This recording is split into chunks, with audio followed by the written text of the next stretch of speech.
네, 이제 토픽 두 번째 시간입니다. 듣기 하는 날이죠. 네, 지난 시간에 우리 듣기 몇 문제 못 풀었지만 세 개 챕터니까 6개 정도 풀었을 것 같아요. 오늘도 아마 그 이상은 풀기 좀 힘들 것 같은데 뒤에 문제니까 다시 한번 풀어보도록 할게요. 자, 오늘은 35번부터 하는 문제예요. 역시 똑같이 듣고 물으면 답하는데 두 개씩 문제가 있으니까 역시 두 번씩 듣게 돼 있어요. 두 번을 듣고 문제를 풀고 또다시 그 문제에 대해서 문제를 풀어보고 답을 다시 한 번 더 확인해 보는 식으로 공부를 하도록 하겠습니다. 일단 문제가 나오면 문제에서 묻는 문제가 뭔지를 듣기를 하기 전에 먼저 해보는 게 중요하다고 했죠. 그래서 일단 문제부터 한번 파악해 보도록 할게요. 35번 문제는 지금 남자는 무엇을 하고 있을까요? 남자는 무엇을 하고 있습니까? 남자예요. 그 다음 36번은 들은 내용으로 맞는 거예요. 보통 두 문제 중에서 한 문제는 들은 내용으로 맞는 거 우리 공부는 했었죠. 그래서 오늘도 그 두 문제를 가지고 일단 한번 들어보도록 할게요. 두 번씩 들려주니까 두 번 들을 동안에 문제를 잘 푸시면 되겠죠. 네, 듣겠습니다.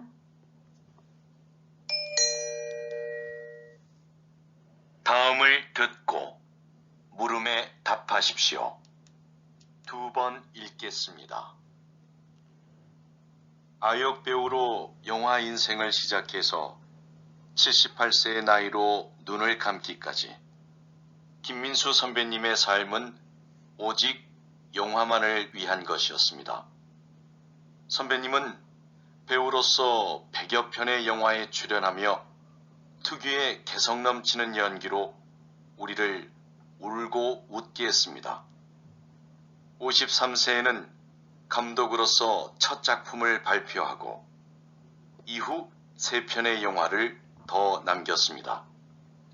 마지막으로 연출한 작품으로 국제영화제에서 감독상을 수상하기도 했지요. 뿐만 아니라 영화박물관의 대표로서 한국 영화의 역사를 기록하는 일에도 힘을 써온 누구보다 영화를 사랑하는 분이셨습니다. 다시 들으십시오. 아역 배우로 영화 인생을 시작해서 78세의 나이로 눈을 감기까지 김민수 선배님의 삶은 오직 영화만을 위한 것이었습니다. 선배님은 배우로서 100여 편의 영화에 출연하며 특유의 개성 넘치는 연기로 우리를 울고 웃게 했습니다. 53세에는 감독으로서 첫 작품을 발표하고 이후 3편의 영화를 더 남겼습니다. 마지막으로 연출한 작품으로 국제영화제에서 감독상을 수상하기도 했지요. 뿐만 아니라 영화박물관의 대표로서 한국 영화의 역사를 기록하는 일에도 힘을 써온 누구보다 영화를 사랑하는 분이셨습니다. 네, 여기까지 들었습니다. 듣기를 다 들었는데 여러분 이 내용은 그렇게 어렵지 않죠. 무슨 비행기의 질소 같은 지난번에 할 때만 그렇게 까다로운 내용을 담고 있는 건 아니었어요. 그냥 우리가 흔히 들을 수 있는 이야기, 그러니까 어떤 사람에 대해서 이야기하고 있는 거죠. 영화 감독, 영화 배우에 대한 이야기. 그래서 지금 이 남자는 지금 말하고 있는 남자는 무엇을 하고 있었어요? 여러분 들어보니까 알겠죠? 어떤 영화 배우이면서 감독인 어떤 분에 대한 이야기를 계속 알려줬어요. 영화에 몇 편 나왔고 계속 어떤 영화를 했고 이런 거죠. 그래서 그거는 영화를 어떤 영화를 알려주는 건 아니고 그 선배의 업적을 알려주는 거죠. 어릴 때부터 배우로 데뷔해서 어떤 행동을 했고 영화에 대해서 상도 받았고 또 다른 일도 하고 있다 해서 그 사람이 살아가면서 쌓은 업적을 지금 소개하고 있는 거죠.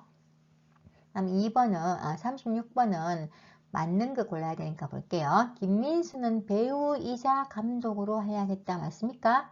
예, 배우 맞죠? 그러면서 나중에 또 53세의 감독으로 영화까지 만들었다고 했어요. 맞는 것 같네요. 그죠? 답이 아마 1번일 거예요.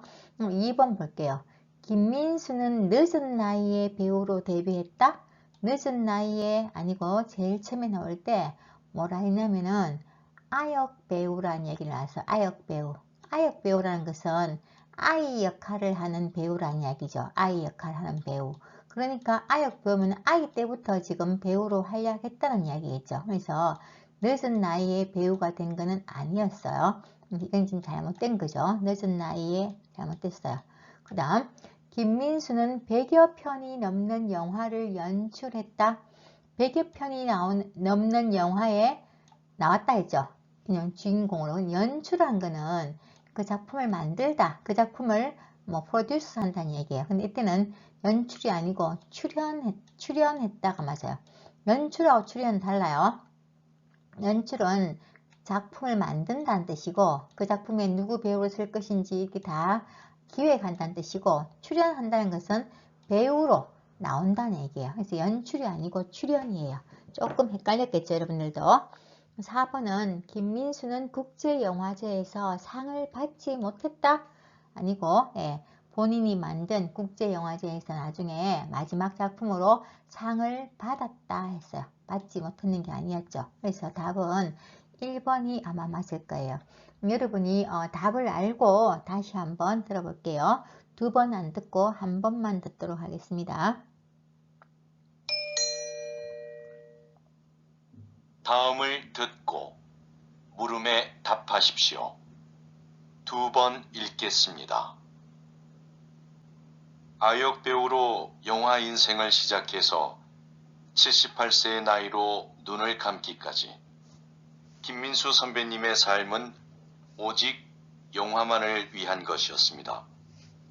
선배님은 배우로서 100여 편의 영화에 출연하며 특유의 개성 넘치는 연기로 우리를 울고 웃게 했습니다. 53세에는 감독으로서 첫 작품을 발표하고 이후 3편의 영화를 더 남겼습니다. 마지막으로 연출한 작품으로 국제영화제에서 감독상을 수상하기도 했지요. 뿐만 아니라 영화박물관의 대표로서 한국 영화의 역사를 기록하는 일에도 힘을 써온 누구보다 영화를 사랑하는 분이셨습니다. 네, 여기까지 한번 들어보니까 나왔죠. 그 선배에 대한 이야기를 지금 계속하고 있는 거예요.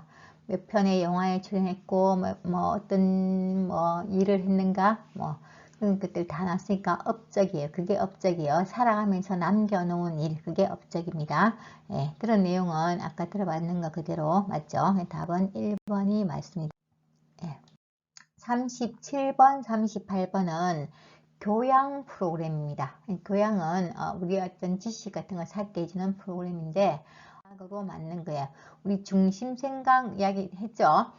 알맞은 맞는 것보다는 중심은 좀 더 중요한 내용을 생각하는 게 중심 생각이에요. 골라야 되고 38번 역시 들은 내용과 일치하는 것, 맞는 것을 고르는 겁니다. 자, 들어보겠습니다.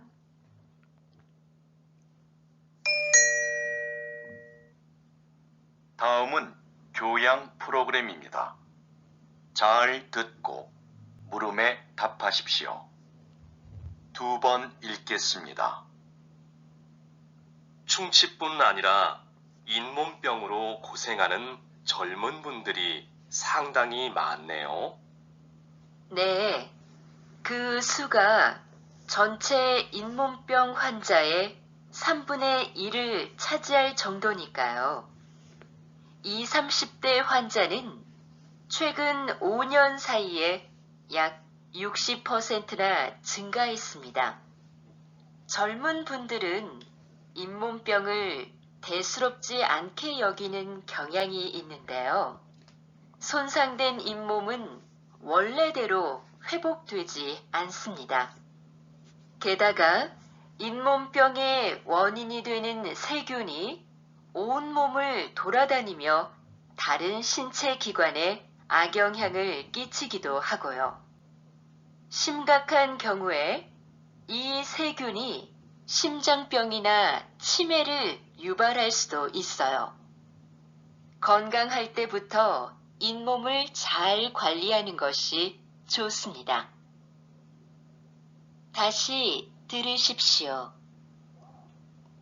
충치뿐 아니라 잇몸병으로 고생하는 젊은 분들이 상당히 많네요. 네, 그 수가 전체 잇몸병 환자의 3분의 1을 차지할 정도니까요. 20, 30대 환자는 최근 5년 사이에 약 60%나 증가했습니다. 젊은 분들은 잇몸병을 대수롭지 않게 여기는 경향이 있는데요. 손상된 잇몸은 원래대로 회복되지 않습니다. 게다가 잇몸병의 원인이 되는 세균이 온몸을 돌아다니며 다른 신체 기관에 악영향을 끼치기도 하고요. 심각한 경우에 이 세균이 심장병이나 치매를 유발할 수도 있어요. 건강할 때부터 잇몸을 잘 관리하는 것이 좋습니다. 네, 듣기는 여기까지입니다. 예. 여러분이 들어보니까 여러분들도 좀 관계가 있는 이야기들이 좀 잘 들리죠. 예. 우리 보통 이 아파서 치과에 가거나 뭐 할 때 그런 이야기를 할 때 우리 보통 잇몸이 안 좋다는 이야기를 많이 하는데 여기서 지금 나오는 여자의 중심 생각이 뭘까요? 아마 이 여자는 치과 의사인 것 같아요. 그죠? 그래서 중심 생각으로 알맞은 것은 뭐였죠? 네, 1번 보면 잇몸병의 원인을 명확하게 밝혀내야 한다. 이게 답일까요? 아니면 젊은 시절부터 잇몸 관리에 신경 써야 한다. 아니면 치매 예방을 위해서 잇몸 관리가 중요하다. 치매 예방 때문에 잇몸 관리해야 된다. 4번은 잇몸병에 대한 잘못된 정보를 좀 바로 잡아야 한다. 나왔어요. 이 답이 뭐 같아요? 네, 계속 잇몸이 안 좋은 환자가 늘어나고 있으면서 지금 젊은 사람들도 점점 많아진다고 했죠. 그러니까 젊을 때부터 이제 잇몸 관리를 잘해라 하는 게 이 사람의 생각이었죠. 젊을 때부터 잇몸 관리에 신경을 써야 합니다 라는 말을 하고 있어요. 그러면 내용과 일치하는 거 봅니다. 38번 잇몸은 손상되더라도 빠르게 회복된다. 맞습니까? 뭐든지 무슨 병이든지 다시 회복되기는 좀 힘들어요. 이게 점점 좀 그냥 그 상태에서 유지는 할 수 있지만 보통 회복되는 거는 다 힘들어요. 그래서 한번 병에 걸리면 완전히 낫는 건 좀 힘들죠. 그래서 유지 정도만 하지 회복은 잘 안 돼요. 2번 잇몸병 환자의 절반 이상이 젊은 사람들이다. 여러분 들었을 때 이렇게 들었습니까? 예, 잇몸병 환자의 젊은 사람들은 보통 잇몸병은 나이 들어서 많이 걸리죠. 잇몸병이 많이 생기는데 여기서 지금 젊은 사람들이 잇몸병이 걸리는 확률은 아까 했어요. 3분의 1. 네, 3분의 1 이상이 젊은 사람들이다 해서 절반 아니고 3분의 1 정도라고 얘기했어요. 3번 젊은 층의 잇몸병 환자가 줄고 있다. 네, 이 사람이 지금 걱정하는 게 젊을 때도 잇몸병이 너무 많이 생긴다고 하는 거니까 줄고 있는 게 아니고 점점 어때요? 늘고 있다고 했죠. 작년에는 뭐 60%가 늘었다는 얘기 나왔어요. 이게 점점 늘고 있다가 맞을 것 같아요. 그죠? 그 다음 4번 잇몸병을 일으키는 세균은 다른 질환도 유발할 수 있다.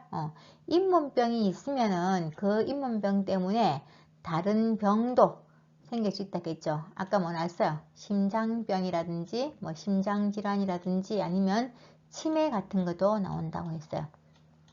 심장 아니면 뭐 치매 같은 병도 생길 수 있으니까 잇몸을 잘 관리해야 된다는 게 젊을 때부터 잘 신경 써야 한다라는 게 이 사람의 한 말의 요지였죠. 그래서 이렇게 답을 봤을 때는 답은 뭐예요? 그러면 4번이 맞는 답이죠. 네. 이 답을 찾고 여러분이 다시 한번 들어볼게요. 그러면 좀 더 잘 들려요.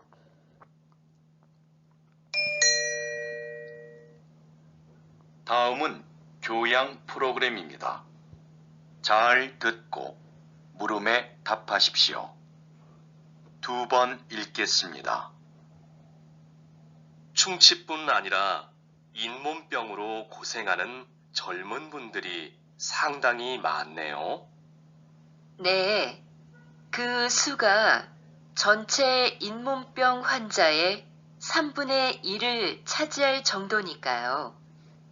20, 30대 환자는 최근 5년 사이에 약 60%나 증가했습니다.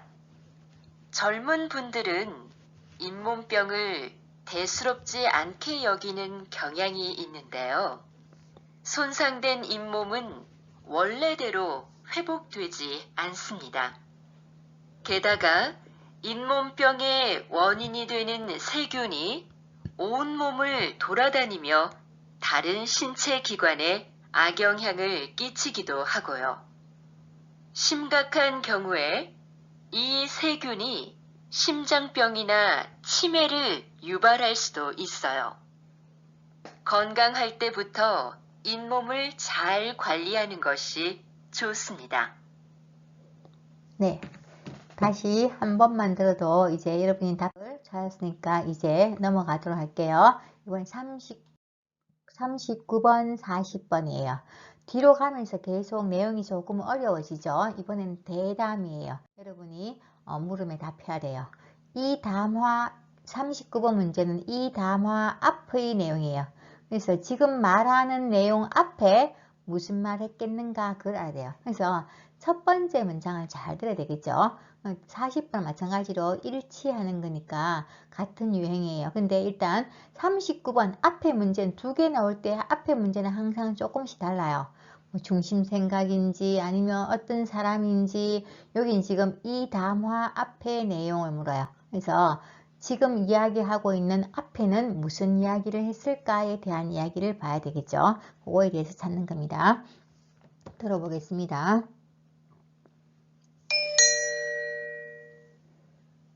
다음은 대담입니다. 잘 듣고 물음에 답하십시오. 2번 읽겠습니다. 국외로 유출된 문화재가 이렇게 많은데 어떤 방법으로 이런 문화재들을 다시 본국으로 가져올 수 있을까요? 관련된 국제협약이 1970년에 마련되었고 1990년대 후반부터 문화재 환수에 대한 관심이 높아지면서 국가 간 논의와 공조가 활발해졌습니다. 문화재 환수에는 정부 간 대여나 기증 등의 방식이 있는데요. 기증을 통한 영구적 환수가 바람직하겠지만 나라마다 문화재 보호에 관한 법이 서로 달라서 이것이 쉽지는 않습니다.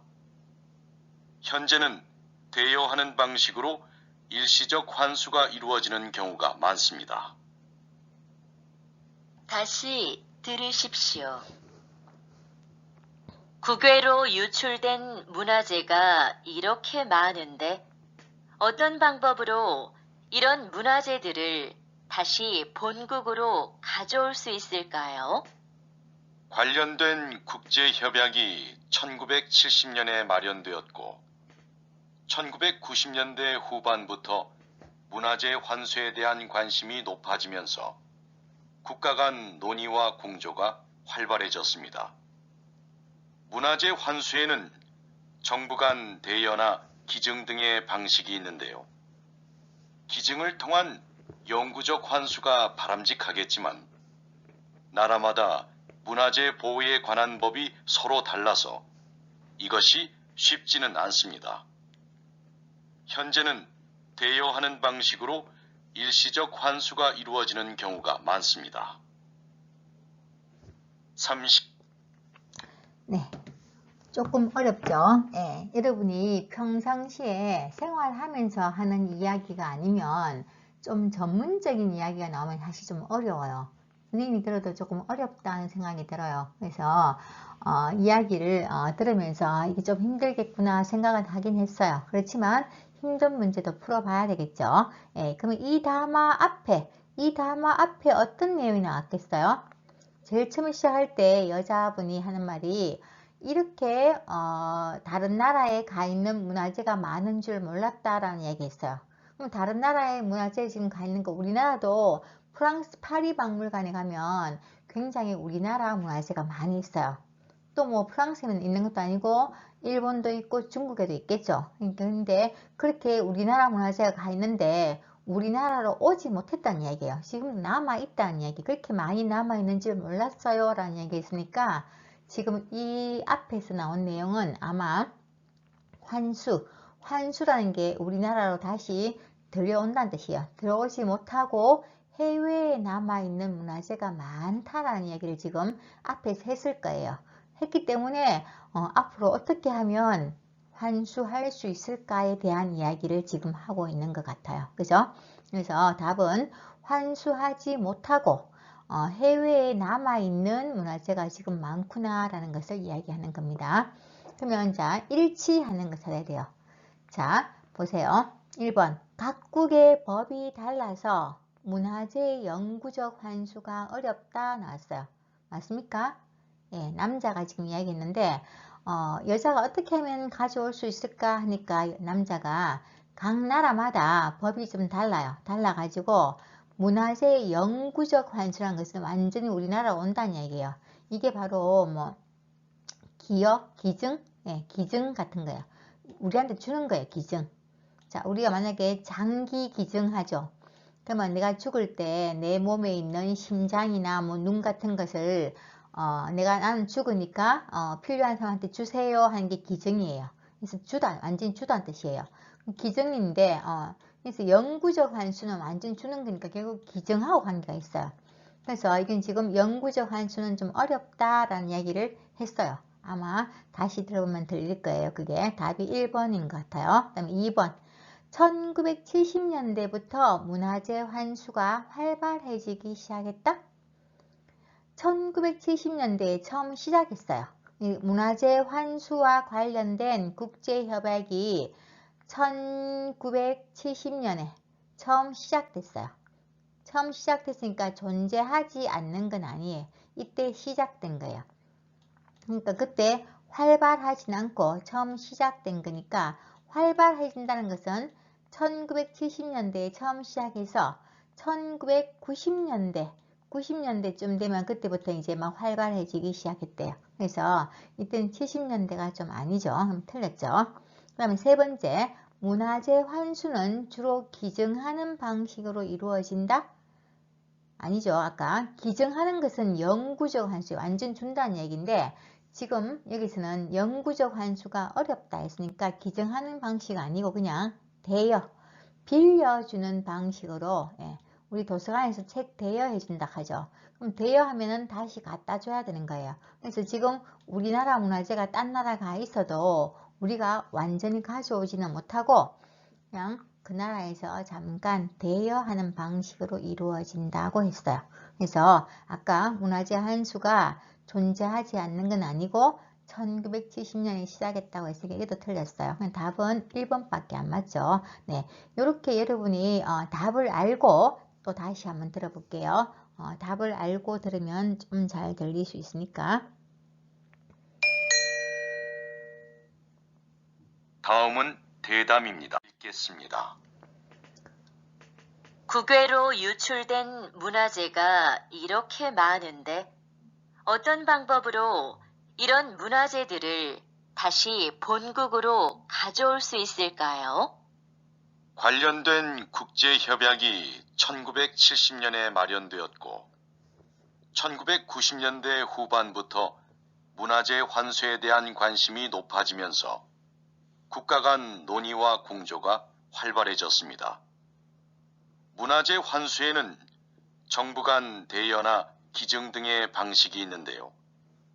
기증을 통한 영구적 환수가 바람직하겠지만 나라마다 문화재 보호에 관한 법이 서로 달라서 이것이 쉽지는 않습니다. 현재는 대여하는 방식으로 일시적 환수가 이루어지는 경우가 많습니다. 다시 네. 이제 한 번만 다시 들었어요. 이제 들어보니까 선생님이 설명해 준 게 다 귀에 들어오죠. 예, 여러분들이 설명을 한 번 듣고 다시 들으면 조금 들릴 것 같아서 먼저 설명을 해주는 거예요. 그래서 그렇게 답을 찾아주면 되는데 사실 조금 어려워요. 선생님이 봐도 이런 문제를 맞출 수 있게 하려면 여러분이 많은 듣기의 연습이 필요할 것 같아요. 오늘도 6문제 단락 3개밖에 못 풀었지만 좀 이렇게 힘든 문제들을 풀면서 좀 더 쉬운 문제를 잘 풀 수 있는데 도움이 됐으면 좋겠습니다. 조금 쉬었다가 읽기 공부하도록 하겠습니다.